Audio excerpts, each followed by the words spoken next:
नमस्कार, मैं हूं आपके साथ अनुष्का राय और आप देख रहे हैं नेशन भारत न्यूज। खाद की किल्लत पर कृषि मंत्री अमरेंद्र प्रताप सिंह ने कहा कि खाद की परेशानी धीरे धीरे दूर हो रही है। कोरोना के कारण कई कठिनाई हुई है, किसानों को परेशान नहीं होने देंगे।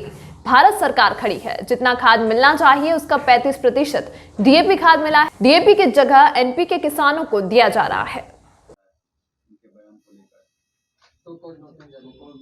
ये पार्टी का विषय है, उसके संबंध में मैं कुछ नहीं कर सकता। क्या लगता है आपको, इस तरह के बयानों से बचना चाहिए आप लोग के विधायकों को? देखिए, अब क्या मामला है, क्या है, पार्टी देख रही है। पार्टी ने ऐसे समय में हमको बीच में कोई टिप्पणी करना उचित नहीं है। जेडीयू ने भी क्योंकि नाराजगी जताई थी बयान पर। आज जिनको जैसा लगा वैसा उन्होंने कहा है। मुझे कुछ भी प्रतीत नहीं हो रहा है कि ऐसे समय में जब पार्टी देख रही है, आप ही बता रहे हैं, तो हमें कुछ नहीं करना चाहिए। धान खरीद को लेकर आज के तारीख में जितना खाद मिलना चाहिए उसका 35% खाद मिला है, डीएपी खाद। लेकिन हम लोग उसका समाधान दूसरे तरीके से भी निकाले हुए हैं। उस बात को समझ लीजिए आप कि एनकेपी है, एनकेपी नाइट्रोजन है, फास्फोरस है, पोटास है, इन तीनों का मिक्सचर है वो एनकेपी। एनकेपी भी हम दे रहे हैं। अब आपको डीएपी डालने की आदत है, लेकिन उससे बेहतर ये खाद हम बता रहे हैं। उसके लिए विज्ञापन भी किया हमने, डायरेक्शन दे रहे हैं। हम लोग इस बात को बता रहे हैं कि एनपी के लिए बहुत से किसान लेने भी लगे हैं, और ये उससे ज्यादा अच्छा काम करता है डीएपी से। डीएपी काफी दिनों से लोग कर रहे हैं, तो डीएपी खाद की भी आवक बढ़ी है, और आगे आने वाले 12-13 तारीख तक अब हम इस स्थिति को बिल्कुल सामान्य बना देने की ओर हैं। हम लोग क्राइसिस को पार कर चुके हैं। इस बात को बताइए किसानों को। आप किसान हैं तो आप भी जानिए इस बात कि 12-13 तारीख के बाद हम सामान्य की ओर जा रहे हैं। हमसे ज्यादा और कई दूसरे प्रांत इसमें है, तबाह है वो।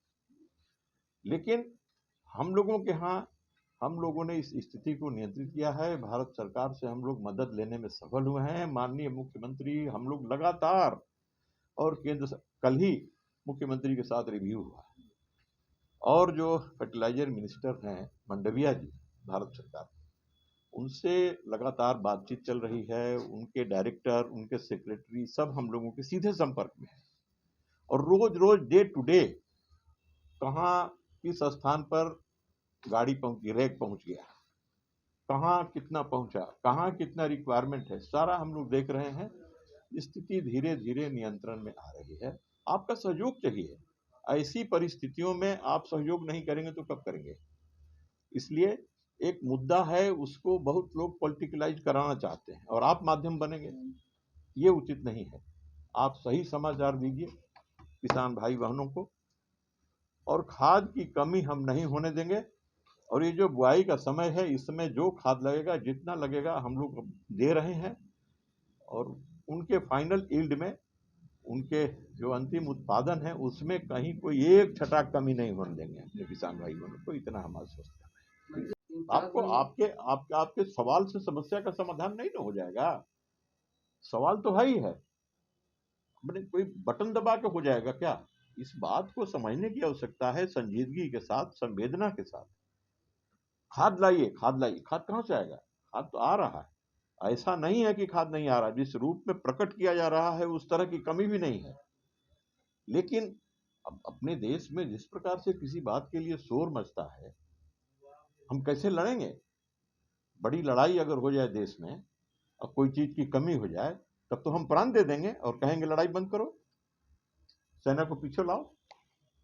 हमें लड़ना पड़ेगा ना। हम लड़ रहे हैं, हर मोर्चे पर लड़ रहे हैं।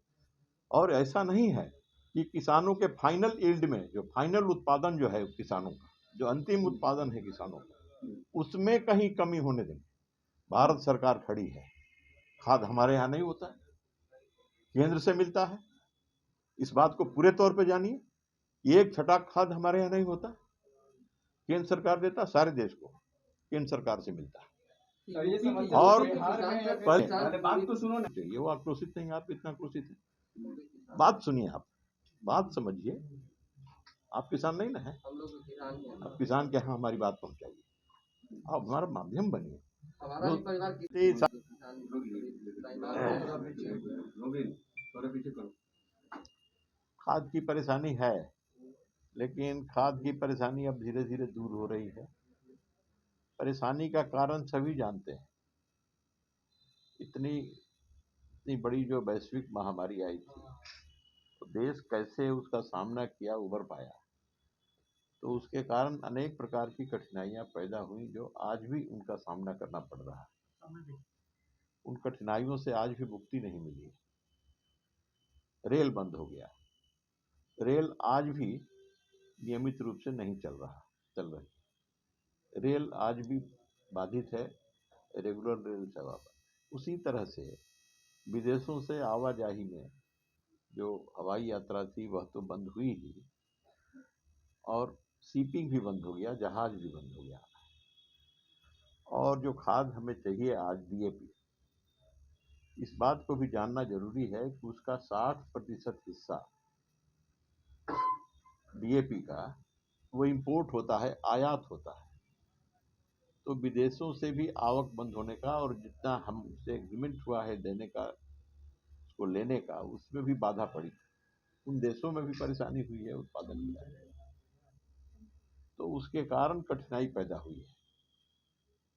और जहाजों का नियमित रूप से आवाजाही पर जो व्यवधान खड़ा हुआ है वो है अभी। पिछले अभी तक के लिए फिलहाल इतना ही। खबरों के साथ बने रहने के लिए देखते रहिए नेशन भारत न्यूज।